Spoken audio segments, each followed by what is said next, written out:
Welcome to the daily guided meditation practice. This is the Attentive Mind. My name is Nathan, and I'll be guiding you through this meditation practice today.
All right, so you have found yourself a seated position, one that is sturdy and comfortable. And you can either keep your eyes closed or open. If they are open, your gaze is directed softly and clearly downwards.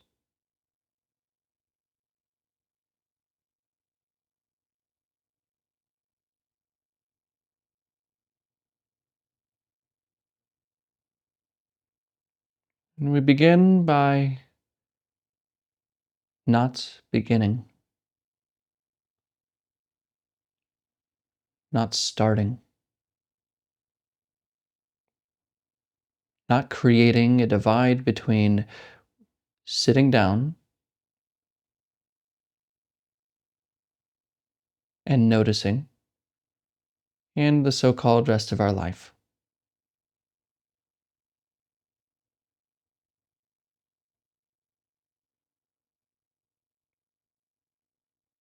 Notice that you are here.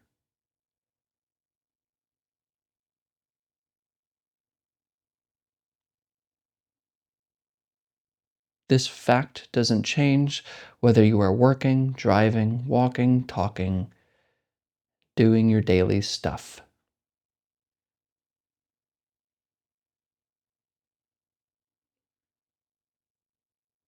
So just notice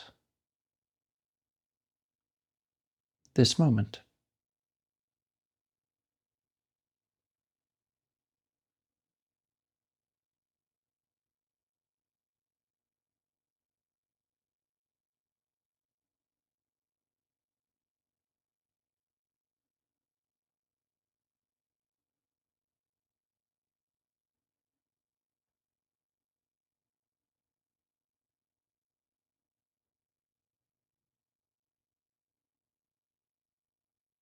What is here right now? There are no problems to be solved.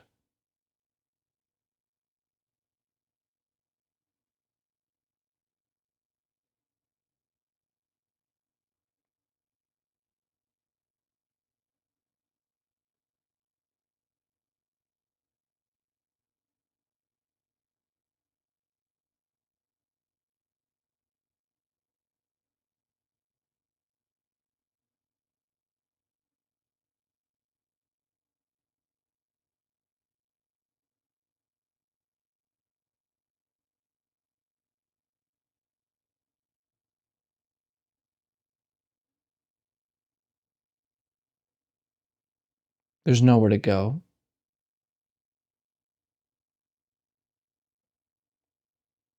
nothing to accomplish,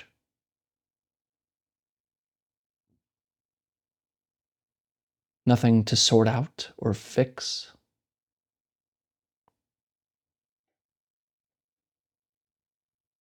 and there's no one to become.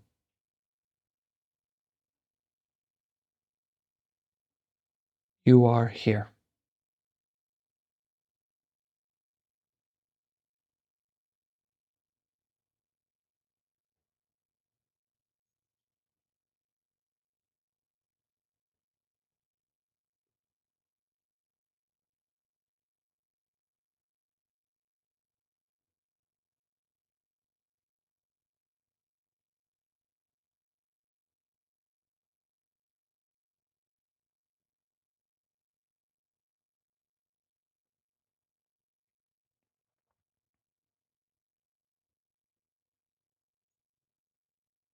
And I'm probably catching you right now talking to yourself, probably about your problems, or maybe a memory, planning.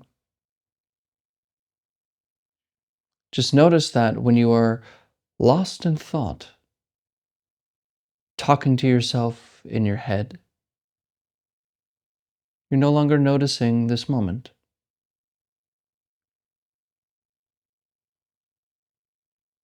Bring your attention to the breath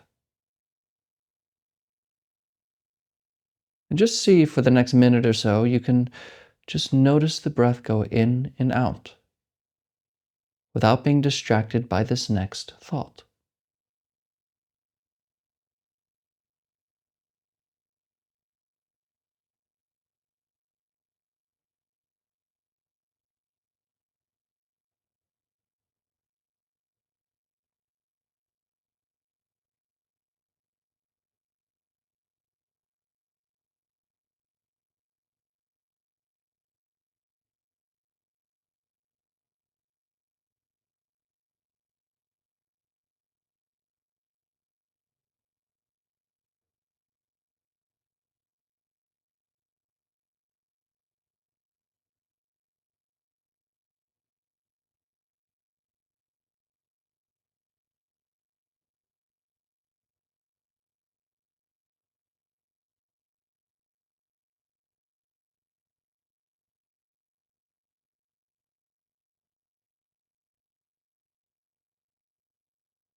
And I might be catching you thinking again,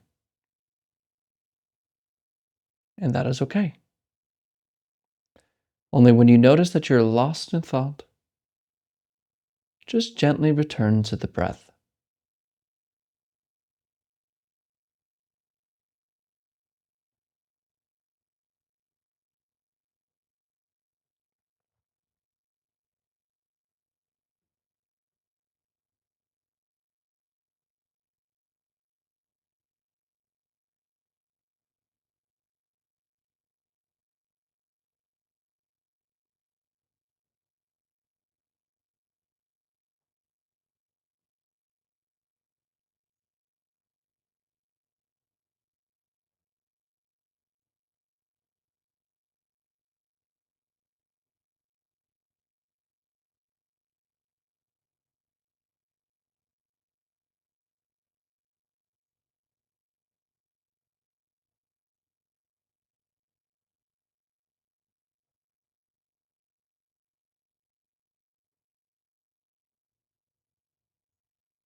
Come back.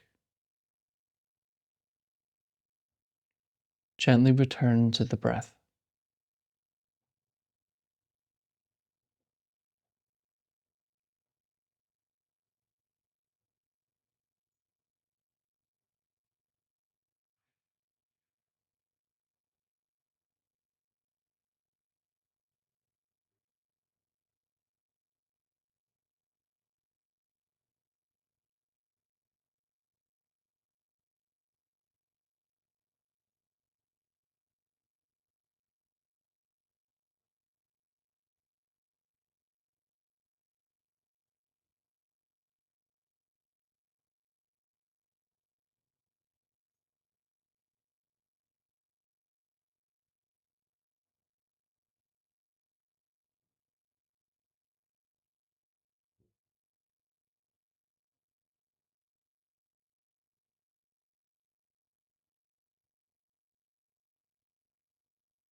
Wake up.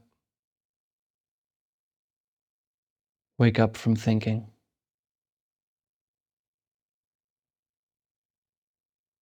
Return to the breath. In and out.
Okay, you can look at the screen.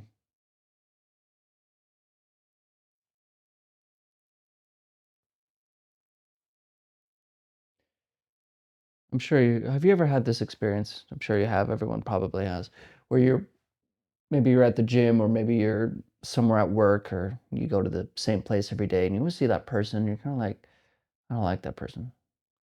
You know? Or like they kind of I don't know what it is. I just don't like them. They rubbed you the wrong way in some way or whatever. And maybe even for a year or so, you're just like, I don't like this guy. I don't even know why. I just don't like him. And every time you see him, you just see this kind of like, yeah. But then one day you have a conversation with them and they're like, well, what the heck? They're freaking amazing. They're delightful. And maybe you even become their friend. Happens sometimes. Or maybe even, if you're an anxious person, The world around you feels dangerous. Everywhere you look, you see a potential catastrophe. And then you ruminate. So it feels like the world itself is a dangerous place to live. And in a way, it is.